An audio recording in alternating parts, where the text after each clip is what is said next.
Hell yeah, you know it, bro! You can't take me!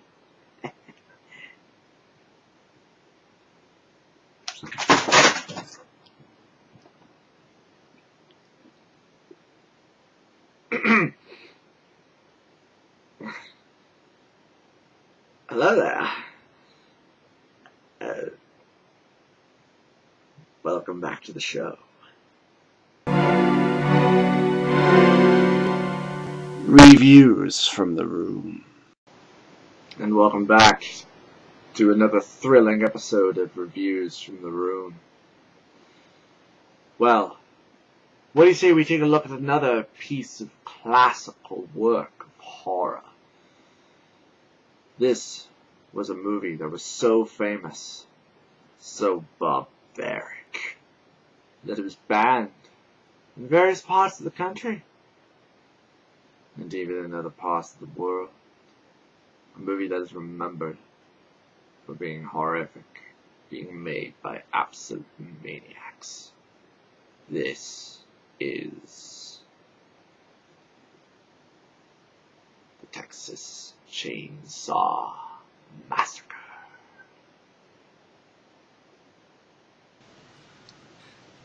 Much like what the opening narration crawled before this movie begins says, we are about to enter a world of madness and the macabre.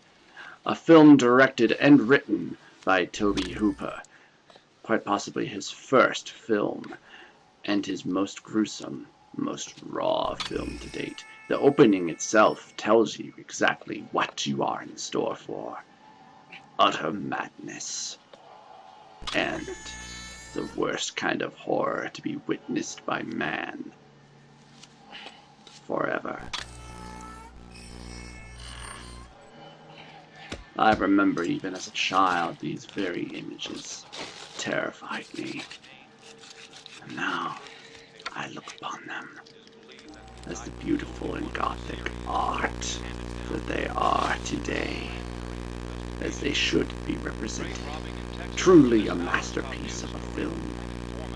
A film that makes you question the art of film and the art of horror. A film that makes you marvel in the brilliance of such a director who could make such a film. And also, it makes you wonder, what else could there be? And what the? What was that? Moving on. As I was saying, the Texas Chainsaw Massacre is quite possibly one of the most realistic, raw... What in the bloody hell? What the hell's going on here? That is clearly not Texas Chainsaw Massacre, that is something else. What is going on here?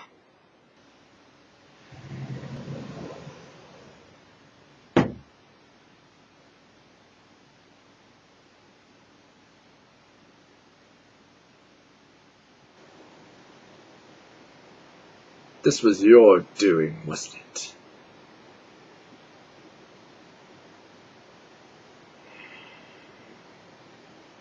What is really going on here? Answer me, you.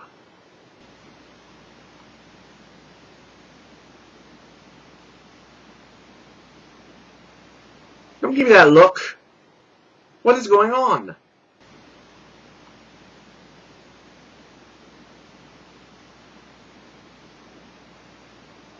I was going to review Texas Chainsaw Massacre for this episode.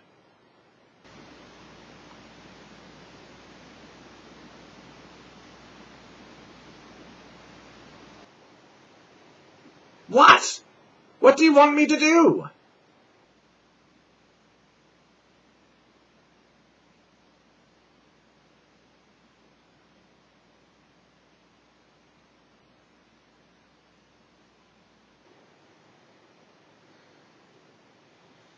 You are evil.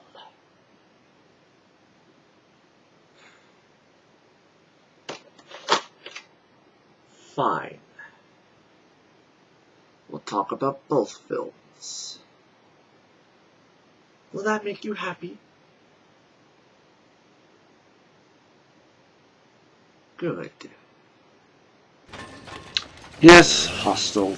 This movie was executively produced by Quentin Tarantino and directed and written by Eli Roth, and is quite possibly one of the most violent and grotesque movies ever made. Well, one of them anyway. Hostel was written and directed by Eli Roth, the same man who also made a little movie called Cabin Fever, and Hostel 2. This man is terrible. He is a hack. I have absolutely no respect for him. Mostly because a lot of his characters are all pretty much the same. Ignorant, stupid assholes. Every single one of them. Let's get out of here, bro. Fuck you. Hey, you know what? I don't know why you guys are waiting. It's a fucking bag. Oh yes. Wall-to-wall fucking... How truly charming. Get in, bro. I love them all. See, it's hard for me to care about this movie or really find it interesting when you really don't care about its characters.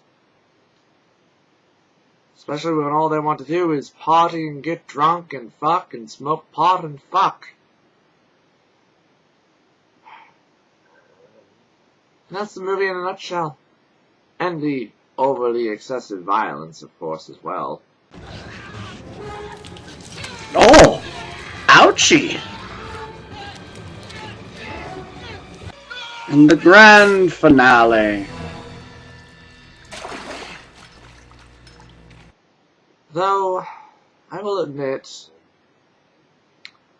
this movie does have a few pretty interesting points to it. I always wanted to be a surgeon. This is about as interesting as the film gets. Is with this one character.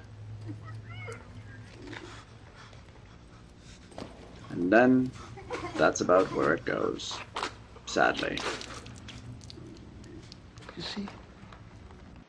But sadly, it's ruined by the bad writing, the bad characters, and the terrible dialogue. Take this scene for example. Big spender. I love it. I just fucking love that shit. You know what they got for me? They told me they lined up something real special. I've been waiting for almost a week for this. I don't know what it is. 50 grand, she better be worth it. I've never cared for this actor. It's supposed to be a real rush, right? Mostly because every time I see him, he's playing the same stupid role. Right? A psycho asshole. I've been all over the world. That is Hostel. Not exactly a terrible movie, not as terrible as Cabin Fever was, but just not very good in general. Now, can I get back to my original point?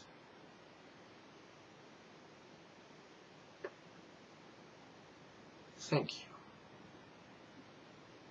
Texas Chainsaw Massacre. Texas Chainsaw Massacre. After you stop screaming, you'll start talking about it. Rated R. Movie that is remembered for its over-excessive violence. And yet, all of the violence is not really shown. A lot of it is really left to the viewer's imagination. Why, just take this scene for example.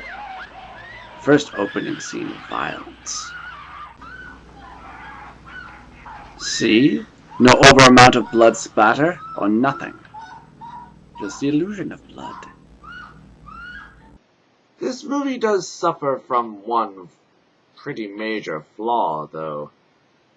There's no real writing to it. As far as from what I understand, a lot of the dialogue in this movie was heavily improvised.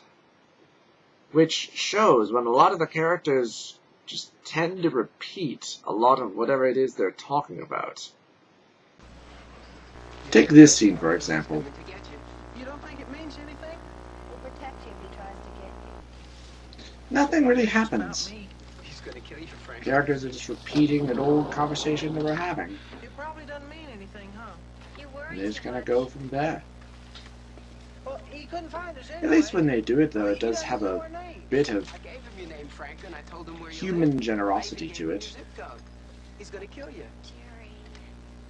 And at least it doesn't drag on and on like it would with most other That films. knife won't do you any good. He likes that knife, remember? It's subtle.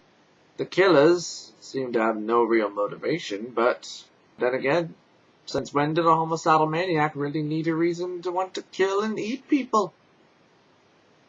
At the end, she manages to escape from the madness. Or does she?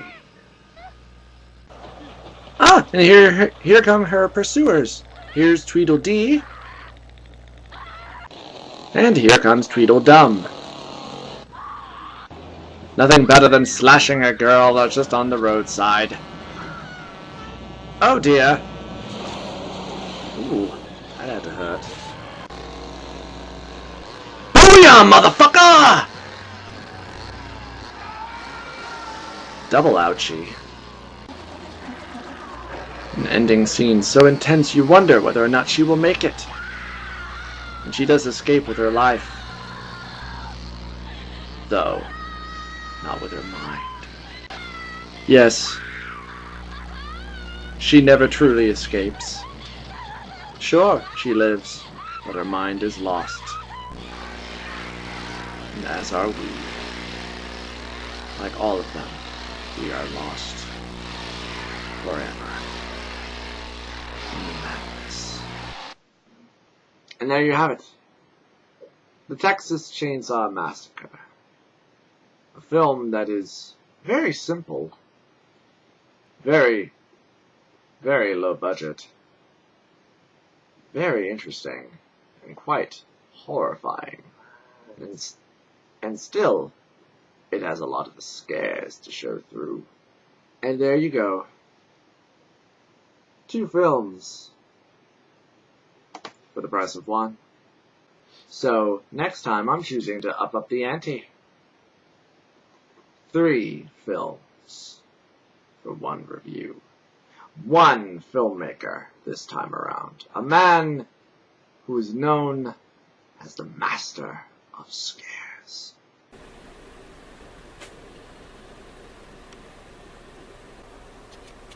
Hello again.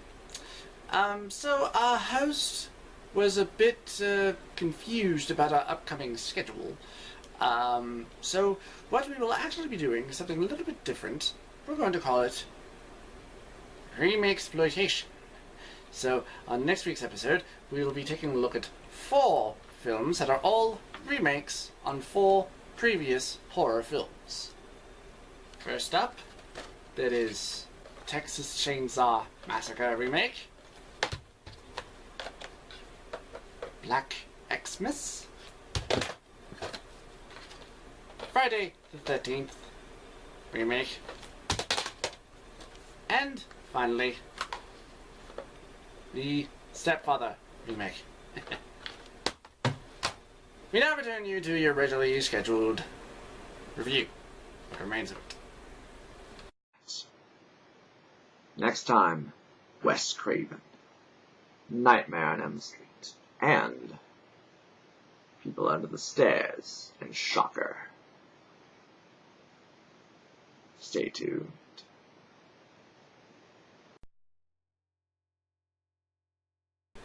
So, as usual, we hope that you have enjoyed. Please let us know in the comment section down below. Don't be afraid to hit the like or subscribe button if you did truly enjoy this. We try to do new videos just about every day, not of this series in particular, but of various other series as well.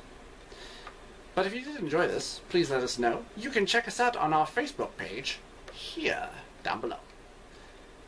And we'll see you next time. Oh! Stupid puppeteer.